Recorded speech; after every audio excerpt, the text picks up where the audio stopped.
How about we leave those identity, ideological baggages aside, and we agree on a very specific set of rights, very basic, the basic of the basic. Right to life, right to education, right to health, right to food and nutrition. No sound person would disagree with that. So the topic we have today is Act Now for a Peaceful World, under the overarching theme of Peace is Possible. At the start of our Creators of Peace program, we ask, what is peace anyway? In order to act now, together, for peace, we need to understand what each other mean when we say peace. Somebody I disagree with, what do we actually mean when we say peace to each other? We may have the same meaning, and that gives us a wonderful place to start from. But we may have a different meaning, and if we explore that, that also gives us useful information. Real life stories shattered my peace, and that's where I found my purpose. I found a place to act. I realized I was the stumbling block. I found hope in my actions. I found peace in my actions. And that, for me, was the only real way to make durable change. Create peace wherever you are, in your hearts, in your homes, in your workplace, in your communities. We all pretend that stumbling block is somebody else, but could that stumbling block be me? A woman in her 70s approached me. In 1994, her immediate neighbors killed her husband and her 3 children. In 1996, they went through the court system, they were convicted, and they went to prison. But they left young children next to this mother, whose family had been wiped out. She told me how she contemplated for many years, should she revenge through the children. What turned out instead was the exact opposite. At that meeting, she had come with a young girl, a grandchild of the ones that had killed her family. And she was telling me, this is my granddaughter. Because what happened, when she saw the children of the perpetrators suffering, she took initiative and went to the local government to advocate for those children to be assisted, to be given an opportunity to go to school, to access health care.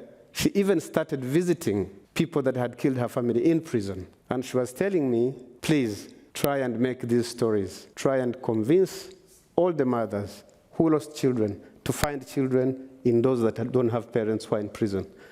If that woman can make peace, if she can hold that child as a grandchild, I think peace is possible. J'ai immense plaisir d'inviter Adrien Philippe, clarinettiste principal des Swiss Philharmonique Pro Pace.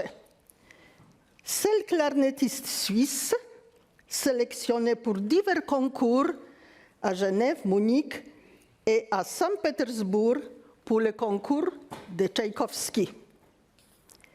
Son interprétation des œuvres de Stravinsky nous rappellera que la musique nous est donnée pour établir une coordination entre l'homme et le temps. Dans ce rythme tantôt irrégulier, tantôt incantatoire, Stravinsky nous fait ressentir la pulsation du monde, son équilibre fragile et sa vitalité inépuisable. Il nous rappelle que la paix ne signifie pas l'absence de mouvement, mais une harmonie retrouvée au cœur même de la diversité et de la complexité.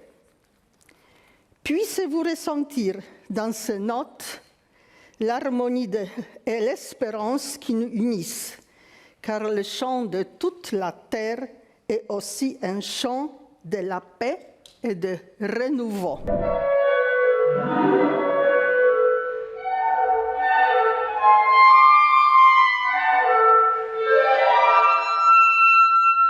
Imagine a world where the emblems of Red Cross, Red Crescent are no longer the symbols of emergency, but they are the symbols of enduring peace, where our ambulances stay idle and our emergency shelters are actually empty, because we collectively as a humanity have taken a different path.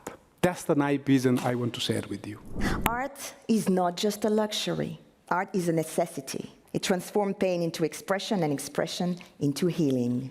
Women are recognized as healers of the aftermath, not architects of prevention. And yet I have seen their transformative power. Chaque fois qu'une voix indépendante s'élève dans le tumulte, C'est un pas de plus vers la paix. Depuis 30 ans, c'est cela notre mission. Et pour ma part, depuis 23 ans, ma motivation. To choose dialogue is to choose hope. To empower women is to empower resilience. To uphold justice is to uphold humanity. Peace is possible not because it's easy, but because it is necessary.